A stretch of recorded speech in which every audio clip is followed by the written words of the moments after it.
qu'une note d'opportunité et comment la rédiger en 6 points clés.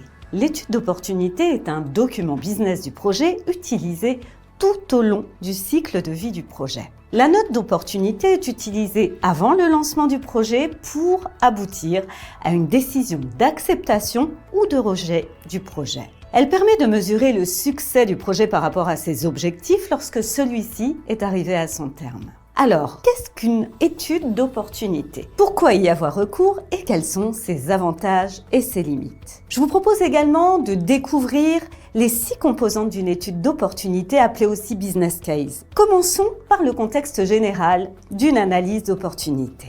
Qu'est-ce qu'une étude d'opportunité? L'étude d'opportunité, appelée aussi business case ou encore note d'opportunité, se définit comme une étude de faisabilité économique destinée à s'assurer de la viabilité d'un investissement. Elle sert à valider ou non le bien fondé de votre projet. Son but est d'autoriser le projet et d'évaluer l'atteinte des objectifs. L'étude d'opportunité d'un projet est en fait un processus de définition des besoins de l'organisation, de l'analyse de la situation, de formulation de recommandations, puis de définition des critères d'évaluation. Pourquoi faire une étude d'opportunité? Un projet est entrepris pour saisir une opportunité ou régler un problème. Sa réussite permet de créer de la valeur pour l'entreprise en la faisant passer d'un état actuel à un état futur désiré.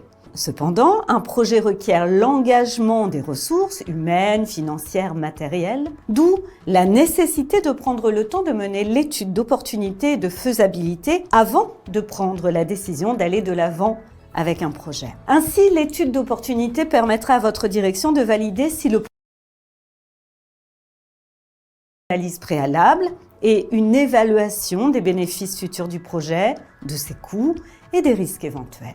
Les avantages et les limites d'une étude d'opportunité. Si l'étude d'opportunité a beaucoup d'avantages, elle a aussi ses limites. Abordons pour commencer les avantages de la note d'opportunité. La note d'opportunité fournit plusieurs avantages. Une fusion des faits, des questions, des analyses complexes nécessaires pour prendre des décisions concernant le projet, une analyse financière détaillée des coûts et des bénéfices, et des conseils pour la prise de décision continue tout au long du projet.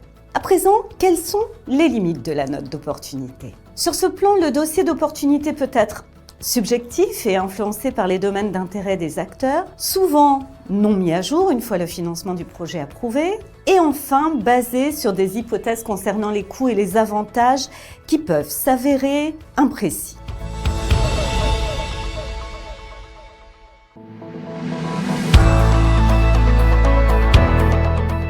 Comment rédiger une étude d'opportunité ou un business case? On dénombre 6 composantes pour rédiger une note d'opportunité. Première composante, le besoin de l'organisation. Le business case est souvent précédé d'une évaluation des besoins dont le but est de comprendre les objectifs, les points à traiter et les opportunités à saisir. Il faut déterminer les raisons qui poussent à l'action. Par exemple, une nouvelle contrainte réglementaire, une évolution des comportements de consommation des clients, une initiative de la concurrence et le besoin de ne pas se laisser dépasser par cette concurrence, un changement dans le climat économique, la mise en œuvre d'une nouvelle orientation stratégique de votre société, les recommandations suite à un audit interne ou externe, etc. Dans cette première composante, il faut également documenter le problème à traiter ou l'opportunité à saisir. Par exemple, le lancement d'un nouveau produit ou d'une nouvelle offre commerciale, une évolution d'un système d'information ou d'un produit existant, le re-engineering d'un processus organisationnel existant, des changements dans les caractéristiques d'un canal de distribution, le lancement d'une nouvelle version de site internet, le lancement d'une application smartphone, etc. Il est également requis d'identifier les parties prenantes. Quels sont les services et les équipes à impliquer dans ce projet? Précisez ici s'il faut faire appel à des ressources externes et si oui, lesquelles. Précisez pour les ressources internes à quels services de l'entreprise elles appartiennent. Dernière action pour cette dernière composante, identifier le périmètre. Il s'agit de décrire précisément le périmètre de l'étude d'opportunité en termes de marché, de structure, d'équipes impliquées, des processus impliqués également et des fonctions touchées. Bon à savoir, en plus du périmètre identifié, il est fortement conseillé de rajouter aussi les exclusions du projet. Passons à la seconde composante pour rédiger une étude d'opportunité ou business case, l'analyse de la situation. Après avoir identifié le besoin de votre étude d'opportunité, la bonne pratique est de faire une analyse plus globale de la situation. Cette analyse doit permettre, mais sans s'y limiter, plusieurs axes. Tout d'abord, identifier les stratégies et les objectifs de l'organisation, identifier là où les causes originales du problème ou les principaux aspects de l'opportunité, évaluer la capacité de l'organisation à supporter le projet, identifier les risques, penser à couvrir aussi bien les aspects organisationnels, fonctionnels, techniques qu'humains et évaluer comment les contourner ou les mitiger, identifier les facteurs clés de succès et enfin identifier les critères d'évaluation utilisés pour analyser les différentes options et scénarios. On retrouve fréquemment plusieurs catégories de critères utilisés pour analyser une situation. Tout d'abord, il y a ce qui est requis. Ce critère doit être obligatoirement satisfait pour traiter le problème ou l'opportunité. Il y a également ce qui est souhaité. Il est souhaité de remplir ce critère pour traiter le problème ou l'opportunité. Et enfin, il y a ce qui est facultatif. Ce critère n'est pas essentiel. Lorsqu'il est rempli, il devient un élément qui permet de faire la différence entre les autres plans d'action. Pour l'analyse de la situation et en fonction du contexte, plusieurs outils et plusieurs modèles peuvent être utilisés. Il y a la matrice SWOT, S-W-O-T, et PESTEL, P-E-S-T-E-L. Et oui, encore un acronyme. P pour politique, E pour économique, S pour sociologique, T pour technologique, E pour environnement et L pour légal. Cet outil est recommandé pour formaliser une analyse de facteurs macro-environnementaux et pour l'analyse du contexte. Et pour finir, le diagramme d'Ishikawa, aussi connu sous le nom de diagramme en arête de poisson ou encore en 5M. Il est utilisé pour l'identification des sources racines d'un problème donné. Vous voulez en savoir plus sur ces outils? Vous saurez tout en découvrant nos modules qui leur sont dédiés. Troisième composante pour rédiger une étude d'opportunité ou business case, l'état désiré de l'étude d'opportunité. L'état désiré par l'organisation décrit l'état qui devrait résulter si le besoin est satisfait à la fin du projet. Il doit inclure des résultats mesurables qui peuvent être utilisés pour évaluer la pertinence de l'étude d'opportunité et ou de la solution proposée. Petite astuce, s'assurer toujours de vérifier que vos objectifs sont pilotés par des indicateurs SMART, S-M-A-R-T. Un acronyme qui signifie S spécifique, M mesurable, A ambitieux, R réaliste et T pour temporel. Afin de s'assurer de l'alignement délivrable du projet avec les objectifs attendus, les résultats souhaités devraient être réexaminés à des étapes définies dans le plan de gestion des bénéfices ainsi qu'à la fin du projet. Quatrième composante pour rédiger une étude d'opportunité ou un business case, l'analyse des options. La note d'opportunité projet doit identifier un ensemble d'options ou scénarios à prendre en compte pour traiter le problème ou l'opportunité. Les options représentent tous les choix qui s'offrent à l'organisation pour gérer la situation. À titre d'exemple, la note d'opportunité peut présenter 3 types d'options. Option 1, statu quo, ou accepter de maintenir la situation courante.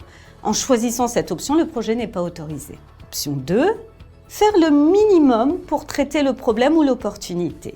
Et option 3, faire plus que le minimum pour traiter le problème ou l'opportunité. Cette option répond à l'ensemble minimal des critères ainsi qu'à d'autres critères documentés. Pour chaque scénario, on décrit dans les grandes lignes les ressources nécessaires, humaines, techniques et financières ainsi que les coûts. Deuxièmement, on précise également comment les objectifs du projet peuvent être atteints en termes d'organisation, de ressources techniques, de ressources humaines. Troisièmement, on développe les impacts organisationnels, les risques afférents et les moyens de les éviter.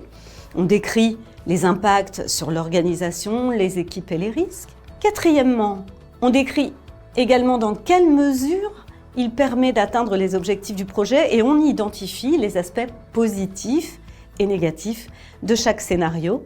Et enfin, on peut présenter sous forme de tableau comparatif les principaux coûts et lister les principaux avantages et bénéfices attendus de chaque scénario.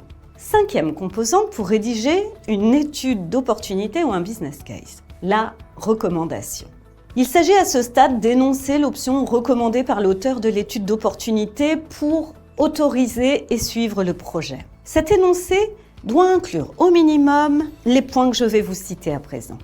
Les résultats d'analyse de l'option recommandée, les contraintes, hypothèses et risques liés à cette option, les indicateurs de mesure de réussite, le plan de mise en œuvre à haut niveau avec les délais, les acteurs, les rôles, les responsabilités. Il est aussi souhaitable d'inclure les critères pour lancer le projet où on liste les prérequis du démarrage du projet, comme la disponibilité des ressources nécessaires à la phase de démarrage, les dépenses à engager au démarrage du projet, les besoins spécifiques en termes d'expertise interne ou externe, le développement fonctionnel, technique, à planifier, les prototypes, l'expérimentation, etc. Sixième et dernière composante pour rédiger une étude d'opportunité ou un business case, l'évaluation. En phase d'évaluation, il est question d'énoncer le plan de mesure des bénéfices offerts par le projet. Il devrait inclure tous les aspects opérationnels et indicateurs de mesure de la réussite de l'option recommandée après sa mise en œuvre. Je vous propose des exemples d'indicateurs de mesure des bénéfices. La réduction des dépenses, par exemple, personnel, fourniture, etc. L'augmentation de la part de marché, l'augmentation du périmètre fonctionnel de compétences d'un service, l'amélioration de l'image de marque, plus respectueuse de l'environnement, plus innovante par exemple, un meilleur taux de satisfaction des clients, une réduction du nombre de tâches opérationnelles pour un même processus, etc. Je vous recommande de proposer les indicateurs concrets pour mesurer le retour sur investissement de votre projet.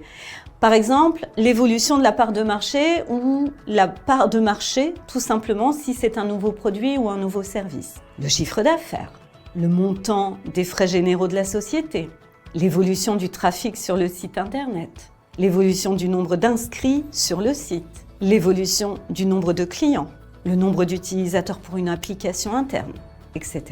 En conclusion, il est fortement recommandé d'avoir le réflexe de préparer une étude d'opportunité avant de mettre en place un projet et de s'assurer de sa mise à jour régulière. Cette analyse d'opportunité vous aidera à prendre des décisions éclairées et optimise grandement les chances d'atteindre les résultats attendus.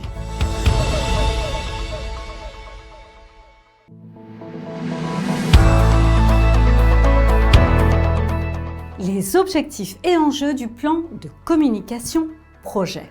Outil essentiel trop souvent sous-estimé, le plan de communication est un des garants de projets réussis et de risques contrôlés et maîtrisés. Qu'entend-on par communication ? À quoi sert un plan de communication projet ? Quand le faire et qui le fait ?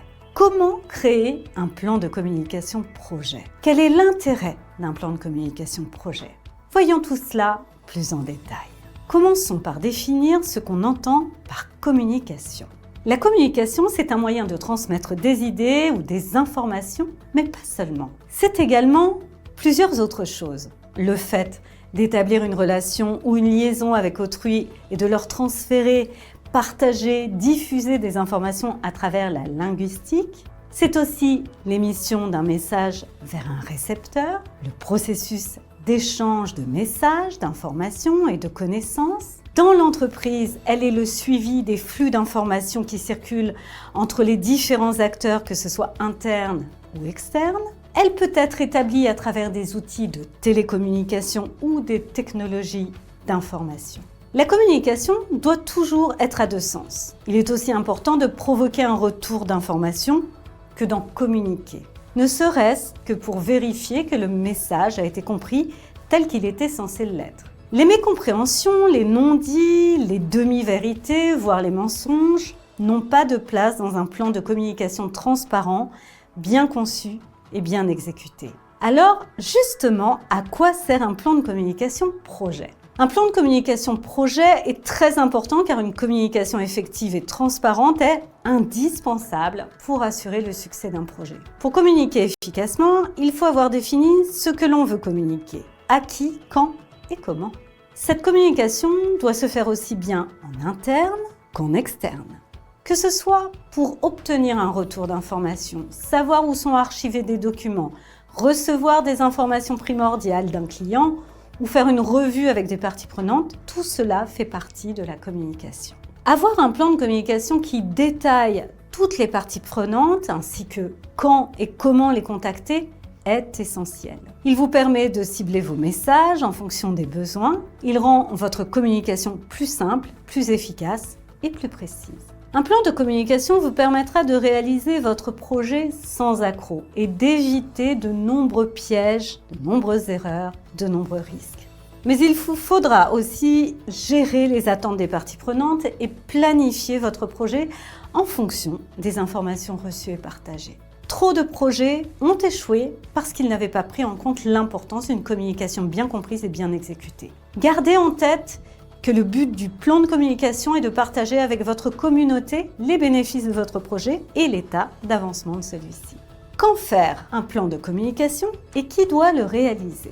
Un plan de communication projet décrit comment les informations essentielles du projet seront communiquées, par qui et à quelle fréquence. Lorsque vous planifiez votre projet, vous devriez donc planifier sa communication. En résumé, le plan de communication s'établit en phase de planification du projet. C'est le ou la chef de projet qui en a la charge avec l'aide de son équipe et de ses sponsors. Certains gros projets essentiels à l'entreprise assignent un ou une responsable de la communication ou un ou une responsable du changement qui travaillera en binôme avec le ou avec la responsable du projet et dont la tâche principale sera de créer, maintenir et exécuter toutes les actions de communication.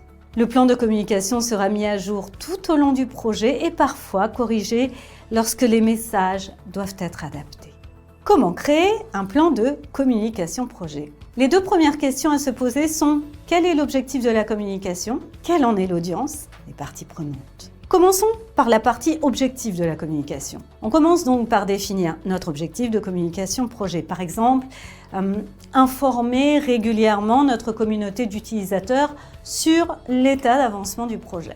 Comme tout objectif, on peut y ajouter une notion de temps et le but à atteindre. On parle là d'objectif SMART, c'est-à-dire spécifique, mesurable, atteignable, réaliste et temporellement défini. Et oui, encore un acronyme. Il s'agit d'informer régulièrement tous les acteurs sur l'état d'avancement du projet afin que tous les collaborateurs de l'entreprise puissent suivre et participer à son évolution. Avec cet objectif en tête, on va inventorier les parties prenantes, qui va le gérer, qui va le réaliser, qui va en bénéficier, quel sera l'impact sur les clients, quel sera l'impact sur les autres sites du groupe s'il y en a, quelles sociétés ou organismes extérieurs doivent être tenus au courant, etc.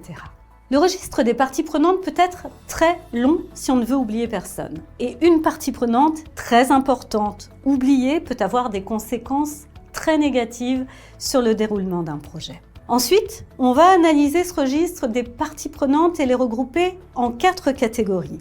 Les acteurs clés, les acteurs attentifs, les acteurs actifs et les acteurs passifs.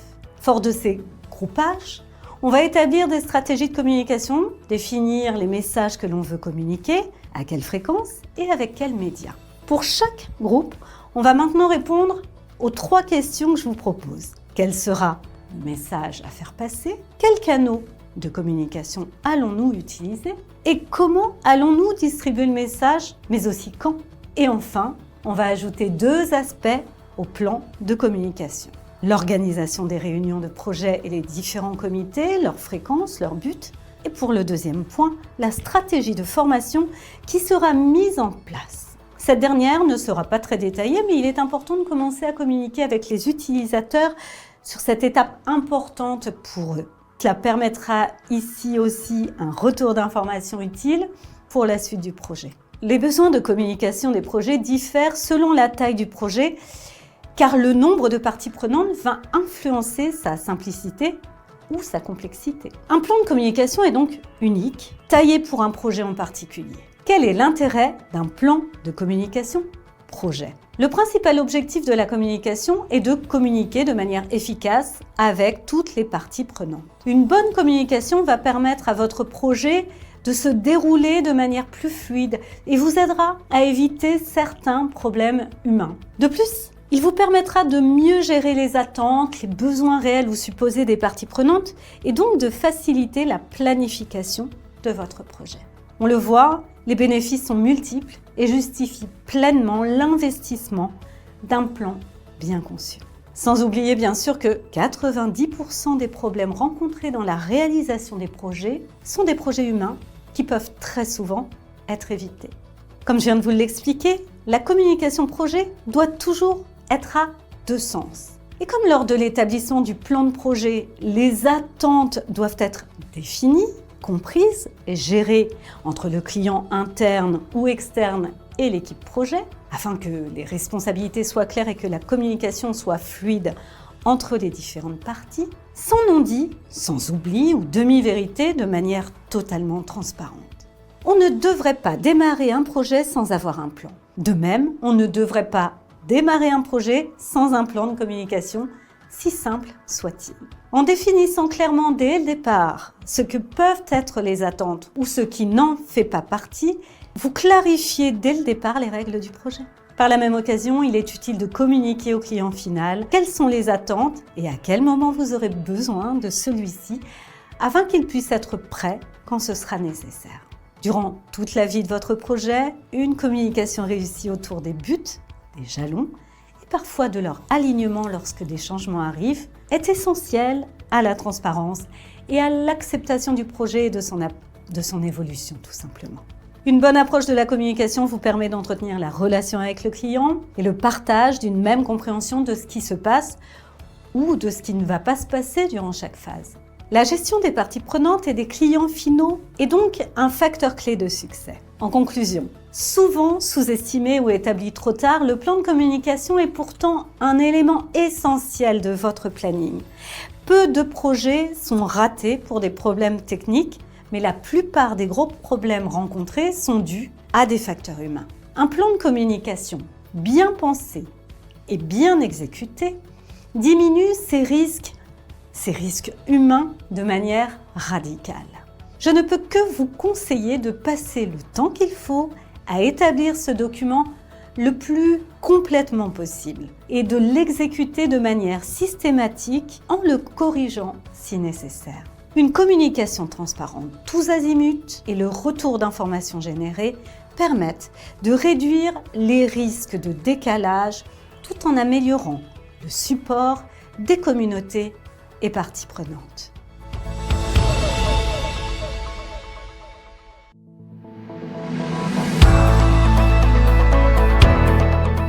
Qu'est-ce qu'une étude de faisabilité en gestion de projet ? Avant qu'un dirigeant ne donne son feu vert à un projet qui pourrait coûter des milliers, voire des millions d'euros, vous pouvez parier qu'il voudra voir une étude de faisabilité. Alors qu'est-ce qu'une étude de faisabilité en gestion de projet ? Elle détermine si le projet est susceptible de réussir en premier lieu. Elle est généralement effectuée avant que les premières étapes d'un projet, y compris la planification, soient prises. C'est l'un des, sinon le plus important facteur pour déterminer si le projet peut aller de l'avant. L'étude identifie le marché du projet, le cas échéant, met en évidence les principaux objectifs du projet, identifie les obstacles potentiels et propose des solutions alternatives. Il identifie les facteurs de temps, de budget, d'exigences juridiques et de main-d'œuvre pour déterminer si le projet est non seulement possible, mais également avantageux pour l'entreprise. Bien que les chefs de projet ne soient pas ceux qui mènent l'étude de faisabilité, ils peuvent servir de ligne directrice essentielle au démarrage du projet. Les managers de projet, les chefs de projet, peuvent utiliser l'étude de faisabilité pour comprendre les paramètres du projet, les objectifs commerciaux et les facteurs de risque en jeu. Quels sont les points clés d'une étude de faisabilité ? Une étude de faisabilité en gestion de projet évalue plusieurs domaines. Capacité technique, en somme, l'organisation dispose-t-elle des ressources techniques pour entreprendre le projet ? Elle évalue également le budget. L'organisation dispose-t-elle des ressources financières pour entreprendre le projet et l'analyse coût-bénéfice est-elle suffisante pour justifier d'aller de l'avant? Elle évalue également l'aspect légalité. Quelles sont les exigences légales du projet? L'entreprise peut-elle les respecter? Elle évalue le risque. Quel est le risque associé à la réalisation de ce projet? Le risque vaut-il la peine pour l'entreprise en fonction des avantages perçus? Elle évalue également la faisabilité opérationnelle. Le projet, dans son périmètre proposé, répond-il aux besoins de l'organisation en résolvant les problèmes ou en tirant parti des opportunités identifiées? Et enfin, elle évalue le délai. Le projet peut-il être achevé dans un délai raisonnable? Réalisation d'une étude de faisabilité. Toute personne réalisant une étude de faisabilité suivra plusieurs étapes pour rédiger le rapport. Ces actions de recherche comprennent généralement plusieurs points. Tout d'abord, l'analyse préliminaire. Avant d'aller de l'avant avec le processus fastidieux d'une étude de faisabilité, de nombreuses organisations effectueront une analyse préliminaire qui s'apparente à une présélection du projet. L'analyse préliminaire vise à découvrir des obstacles insurmontables qui rendraient une étude de faisabilité inutile. Si aucun obstacle n'est découvert au cours de cette présélection, une étude de faisabilité plus approfondie sera alors menée. Ensuite, il convient de définir la portée. Il est important de définir la portée du projet afin que vous puissiez déterminer la portée de l'étude de faisabilité. La portée du projet comprendra le nombre et la composition des parties prenantes internes et des clients externes. N'oubliez pas d'examiner l'impact potentiel du projet sur tous les secteurs de l'organisation. Vient ensuite l'étude de marché. Aucun projet n'est entrepris dans le vide. Les personnes chargées de l'étude de faisabilité se pencheront sur le paysage concurrentiel existant et détermineront s'il existe une place viable pour le projet sur ce marché. Sera observée également l'évaluation financière. L'étude de faisabilité examinera les coûts économiques liés au projet, y compris l'équipement ou d'autres ressources telles que les heures de travail, les avantages proposés du projet, le calendrier d'équilibre, les risques financiers et surtout, le potentiel impact financier de l'échec du projet. On observera aussi les obstacles et solutions alternatives. Si des problèmes potentiels surviennent au cours de l'étude, celle-ci cherchera des solutions pour que le projet se déroule avec succès. On fera un focus également sur la réévaluation des résultats, un regard holistique sur l'étude de faisabilité avec un regard neuf, en particulier si un laps de temps important s'est écoulé depuis sa première exécution est essentiel. Et enfin, intervient la décision finale. L'aspect final d'une étude de faisabilité est le plan d'action recommandé, en d'autres termes, si le projet doit aller de l'avant ou non.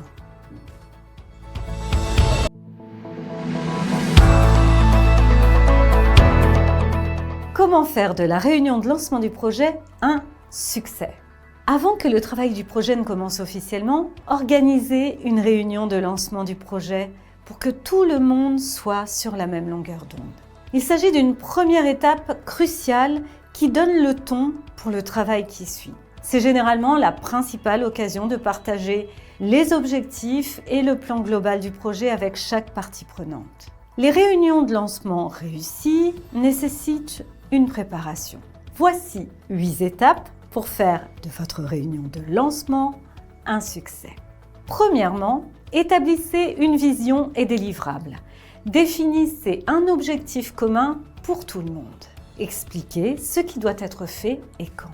Deuxièmement, identifiez l'équipe et définissez les rôles. Créez une liste détaillant qui est responsable de quelle tâche et incluez les coordonnées pour une communication plus facile. Troisièmement, élaborez le plan de projet initial. Présentez votre plan de projet initial, mais comprenez que les détails peuvent changer au cours des discussions avec votre équipe lors du lancement. Sachez comment vous voulez aborder le projet, mais soyez flexible. Quatrième conseil, définir les métriques de réussite. Comment le projet sera-t-il mesuré? Qu'est-ce qui fera son succès? Fixez vos attentes et vos objectifs dès le début. Cinquième bonne pratique, cinquième conseil, identifiez les risques potentiels et les goulots d'étranglement. Préparez l'équipe aux obstacles potentiels et ayez un processus en place pour les gérer rapidement s'ils surviennent. Sixièmement, Établir une logistique pour la communication d'équipe. Quelle est la meilleure façon de fournir des mises à jour de statut? Établissez un processus cohérent, comme des réunions hebdomadaires par exemple, et déterminez la technologie nécessaire pour le faciliter. Septièmement, choisissez un processus de travail et une méthodologie de gestion de projet. Établissez les méthodologies et les cadres que l'équipe suivra pour aligner les styles de travail et les attentes. Huitièmement, décidez des outils à utiliser. Assurez-vous que chacun dispose des outils.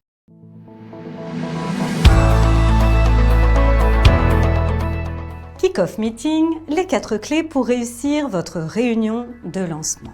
Un kick-off meeting est indispensable pour officialiser le lancement d'un projet auprès de toutes les parties prenantes de celui-ci.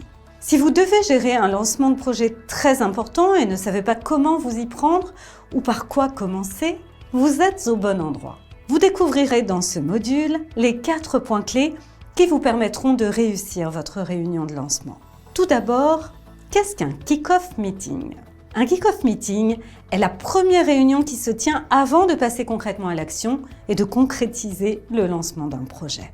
Il a un rôle préparatoire indispensable au bon fonctionnement du travail d'équipe. La réunion de lancement marque la fin de la phase d'initialisation et le début de la phase de planification.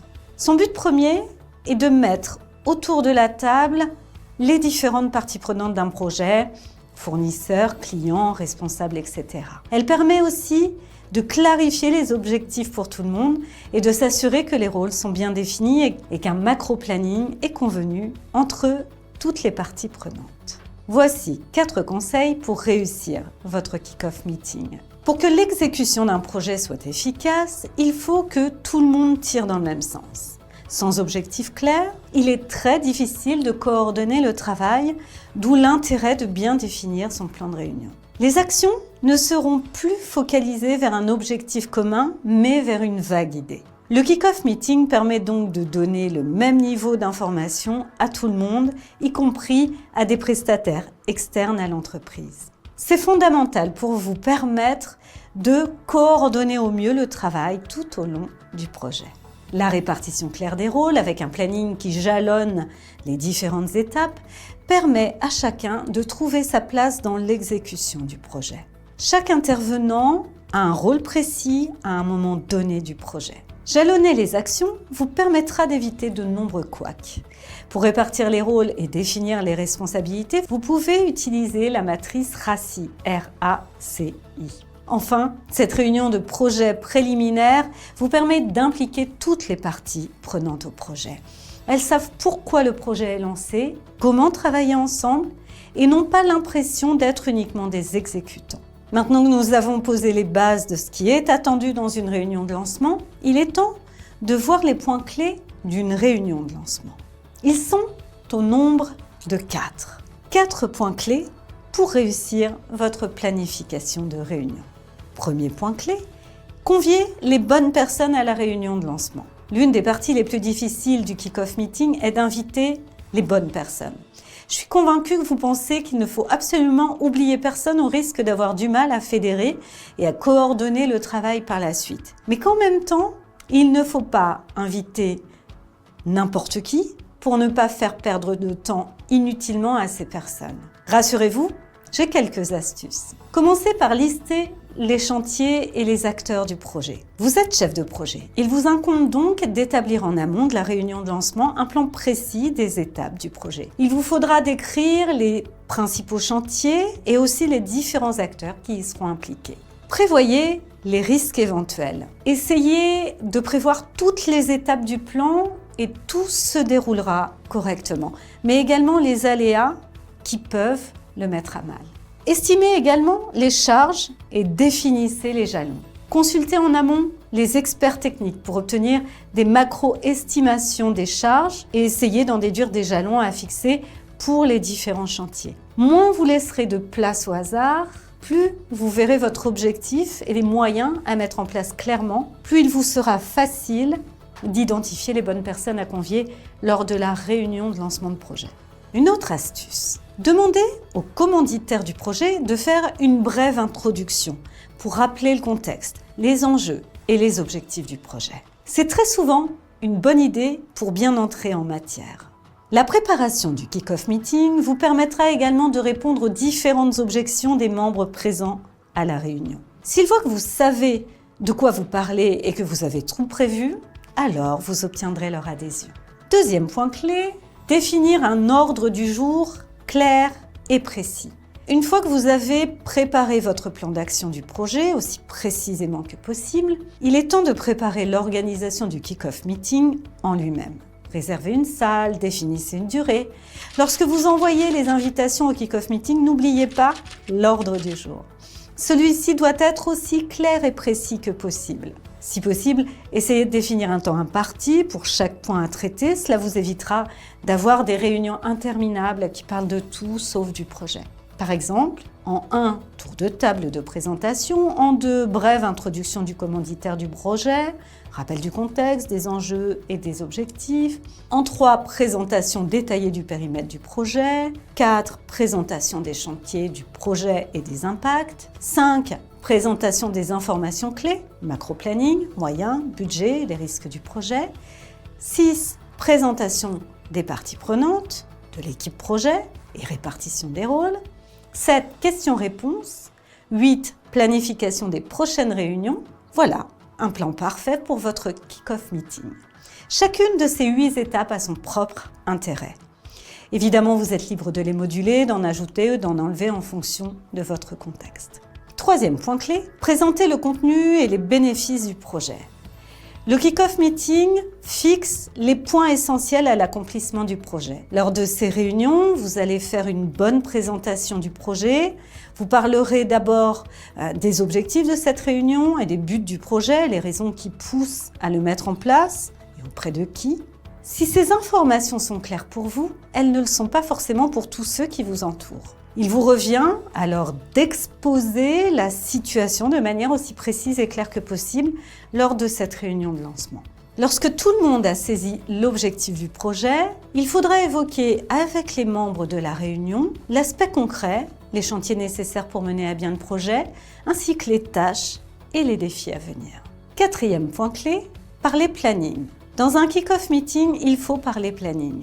Rappeler la date time to market souhaitée, par le commanditaire du projet notamment, et proposer des jalons pour chacun des chantiers du projet. Par ailleurs, une réunion de lancement est l'occasion de fédérer l'équipe autour d'un objectif commun, le projet.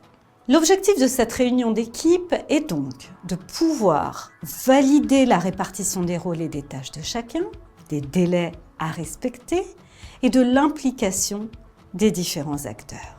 À la fin d'une réunion réussie, il faut que l'objectif soit clair pour tout le monde, que le plan d'action soit identifié, que les rôles soient définis et qu'un macro-planning soit convenu entre les parties prenantes. Cette réunion semble indispensable, même lorsque des personnes se connaissent déjà ou font partie de la même équipe.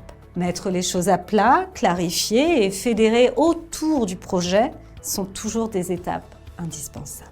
Réussir la réunion kick-off est donc un moment essentiel dans la réussite de votre projet. Quelles sont les erreurs à éviter dans une réunion kick-off ? Les erreurs et pièges à éviter lorsque vous organisez un kick-off meeting sont très nombreux. Je vous propose les principaux points à retenir. Tout d'abord, ne pas se préparer est une grave erreur. De nombreuses questions techniques vous seront posées lors du kick-off meeting. En tant que chef de projet, on attend de vous que vous soyez capable d'y répondre. Deuxième erreur, arriver en retard. Vous êtes l'organisateur de la réunion de lancement. Il vous faudra donc arriver en avance et vérifier qu'aucun souci d'ordre technique n'empêchera la tenue de la réunion. Les projecteurs sont la principale cause de soucis techniques en réunion. Troisième erreur, manquer d'action concrète. Rien n'est plus pénible que de sortir d'un kick-off meeting en ayant eu l'impression qu'elle ne servait à rien. Ayez en tête les objectifs de cette réunion. Proposez une répartition des rôles et des actions concrètes aux participants. Vous gagnerez en crédibilité et en efficacité. Quatrième et dernière erreur à éviter, laissez la monotonie régner. Rien n'est plus ennuyeux qu'un monologue de plusieurs heures. Faites participer les autres tout au long de la réunion kick-off. Posez des questions, ajoutez des anecdotes. Dans tous les cas, n'oubliez pas que si vous avez l'objectif bien en tête, que vous avez bien préparé avec précision votre plan d'action et que vous comprenez que vous êtes là pour coordonner et non pour imposer, alors la réunion ne pourra que bien se passer. En conclusion, un dernier conseil simple pour réussir votre kick-off meeting.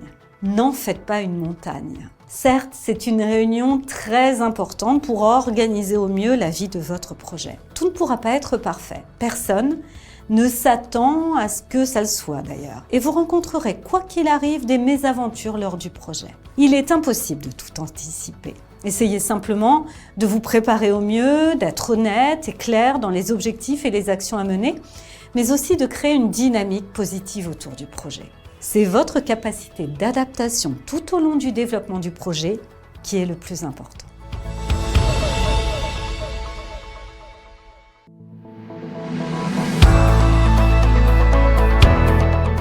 Planification de projet, la gestion de projet en 6 étapes. Établir un planning projet précis s'avère indispensable pour une gestion de projet efficace. Tout pilotage de projet nécessite de partir sur une base solide et de savoir dans quelle direction vous allez. Mais par où commencer ? Est-il possible de considérer précisément à la fois l'ensemble des tâches à effectuer, les délais à respecter et les ressources à attribuer ? La réponse est oui.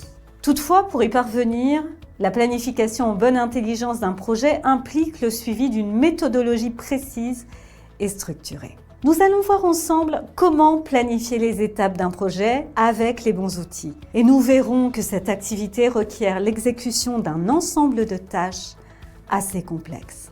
Pour commencer, qu'est-ce que la planification d'un projet ? Le cycle de vie d'un projet comprend plusieurs phases. Néanmoins, avant de se lancer tête baissée dans la réalisation du projet en lui-même, il est essentiel de se plonger dans l'étape incontournable du planning projet. Planifier un projet consiste tout d'abord à identifier les différentes tâches le constituant, à hiérarchiser ces tâches, à définir leur durée et leur échéance, à définir les coûts et ressources humaines nécessaires à la réalisation du projet, et enfin à planifier toutes les étapes de manière claire. Ce travail préparatoire requiert un fort degré de précision, mais de nombreux avantages en découlent pour le manager ou le chef de projet. Étape numéro 1, comprendre l'objectif et les conditions du projet. Comprendre l'objectif du projet reste la base. Cette réflexion préalable minimise le risque, en cours de route, de vous rendre compte que vous vous êtes trompé de direction.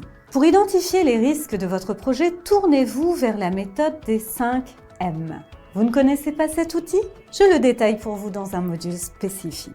Avant toute planification, soyez parfaitement consciente des différents livrables, des résultats à délivrer, des exigences en matière de délai, du budget à votre disposition. Étape numéro 2, définir les tâches du projet. La réussite du projet repose en grande partie sur cette étape primordiale. Pour définir précisément les différentes tâches constituant votre projet et vous assurer de ne rien oublier, adoptez la méthode Work Breakdown Structure, appelée également OTP en français, organigramme des tâches du projet. Elle consiste à déterminer les livrables les plus importants, puis à les diviser en sous-ensembles. Chacun de ces sous-ensembles est ensuite fractionné pour dégager in fine des lots de travail, des tâches en somme. Étape numéro 3, procéder à l'ordonnancement des tâches. Une fois l'ensemble de vos tâches identifiées, il est temps de les relier entre elles de manière à les ordonner. C'est ce qu'on appelle l'ordonnancement de tâches. Chaque suite de tâches comprend des prédécesseurs, une tâche survenant avant une autre, et des successeurs, une tâche suivant une autre. Et ces tâches sont liées entre elles. Ces liaisons se déclinent en 4 types. Premièrement, les liaisons fin à début. La tâche B ne peut pas être commencée tant que la tâche A n'est pas terminée. En numéro 2, les liaisons fin à fin. La tâche B ne peut pas être terminée tant que la tâche A ne l'est pas. Toutefois, il n'est pas obligatoire d'attendre que A soit terminée pour commencer B. En numéro 3, les liaisons début à début. La tâche B ne peut pas être commencée tant que la tâche A ne l'est pas. En revanche, il n'est pas obligatoire de commencer B en même temps que A. Et la 4e situation, ce sont les liaisons début à fin. La tâche B ne peut pas être terminée tant que la tâche A n'a pas été commencé. Bon à savoir, le chef de projet peut prévoir plusieurs scénarios quant à l'ordonnancement des tâches. Ainsi, suivant l'avancement du projet et les difficultés rencontrées, le recours à un autre plan reste possible. L'ordonnancement des tâches, particulièrement dans le cadre de projets complexes, se fait souvent à l'aide du diagramme de PERT, généralement utilisé en parallèle du diagramme de Gantt. Sa construction en réseau révèle les connexions et les interdépendances. Les interdépendances entre les tâches, ainsi que leur durée d'exécution. En pratique, une tâche se représente par une flèche entourée de 2 nœuds matérialisant les étapes. Chaque étape possède une date au plus tôt et une date au plus tard. Vous ne connaissez pas le diagramme de PERT, P-E-R-T? Je le détaille pour vous dans un module spécifique. 4e étape, estimer la durée de chaque tâche et du projet dans sa globalité. Grâce à cette étape déterminante et indispensable pour créer votre roadmap projet, vous obtenez une vue d'ensemble correcte de la durée globale du projet. Mais attention, elle nécessite l'implication de tous les acteurs, chacune étant plus à même de fournir une estimation correcte des délais d'accomplissement des tâches qui le ou la concernent. Par ailleurs, prenez toujours en considération les différentes contraintes de temps pour optimiser votre planning. Par exemple, certaines tâches, pour des raisons légales, doivent absolument être terminées à une date précise. Si le diagramme de PERT évoqué précédemment aide à déterminer les dates au plus tôt et au plus tard de chaque tâche, la méthode du chemin critique permet d'appréhender la durée du projet intégral. Vous ne connaissez pas cette méthode du chemin critique? Je vous la détaille dans un module spécifique. Étape numéro 5, attribuer les ressources à chaque tâche. Il s'agit à cette étape de déterminer qui fait quoi dans le projet. Pour ce faire, il faut définir le temps de travail que chaque acteur du projet, y compris les prestataires externes, peut allouer à l'exécution des tâches en considérant toutes les contraintes, congés, jours fériés, temps consacré à d'autres missions, etc. Étape numéro 6, la dernière, construisez votre calendrier. Une fois les précédentes étapes exécutées, il ne vous reste plus qu'à construire votre calendrier. Grâce à votre diagramme de PERT, vous pouvez désormais construire votre diagramme de Gantt. Celui-ci représente dans un tableau les différentes tâches d'un projet à l'aide de barres horizontales, délimitées par un début et par une fin. De ce fait, il offre une visualisation claire et rapide du déroulé du projet. Le diagramme de Gantt est également un bon outil sur lequel faire figurer les jalons ou milestones, c'est-à-dire les points d'arrêt clés dans le cycle de vie du projet. Fin d'une étape, événements importants comme le lancement d'un produit, bilan, etc. Attention, une fois un jalon passé, il est impossible de revenir en arrière. Bon à savoir, pour des petits projets pour lesquels vous bénéficiez d'une gestion facile du temps, il est d'usage de recourir directement au diagramme de Gantt sans passer par le diagramme de PERT.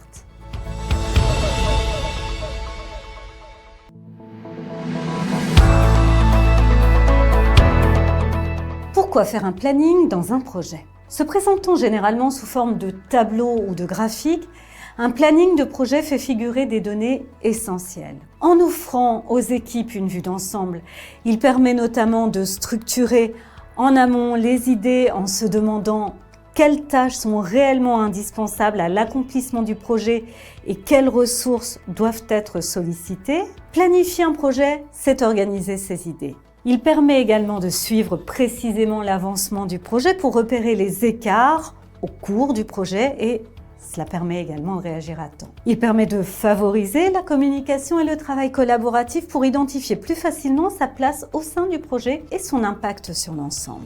Et en dernier lieu, il permet d'affecter les bonnes ressources en fonction de la durée des tâches et des éventuels chevauchements entre elles pour mener les projets de manière plus réaliste. Peut-on créer un diagramme de Gantt avec Excel?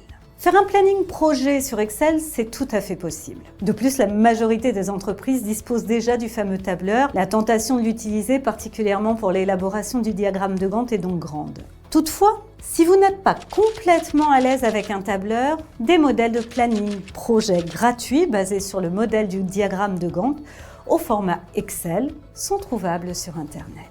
Quelles sont les limites d'Excel pour la planification de projet? Si l'utilisation d'Excel se montre bénéfique de prime abord, l'outil présente toutefois quelques limites. Ceci est d'autant plus avéré pour la gestion de projets importants, nécessitant des changements en cours de route et l'implication de nombreux collaborateurs. Quelles sont les principales limites d'Excel justement? Eh bien, il n'est pas dynamique, l'ajout de nouvelles tâches par exemple requiert des manipulations supplémentaires, il n'est pas collaboratif, Excel ne permet pas entre autres d'inviter les équipes à travailler en direct sur le diagramme de Gantt, et il manque de lisibilité. Selon vos besoins, il peut donc être plus adapté d'utiliser un logiciel de gestion de projet pour plusieurs raisons. Ils prennent en considération les nombreux paramètres du projet et facilitent la réalisation des tâches que je viens de vous évoquer. Ils sont polyvalents, ils permettent en outre d'assurer le suivi post-planning et de réagir plus facilement en cas de problème. Pour finir, ils facilitent les échanges et la communication entre les acteurs du projet.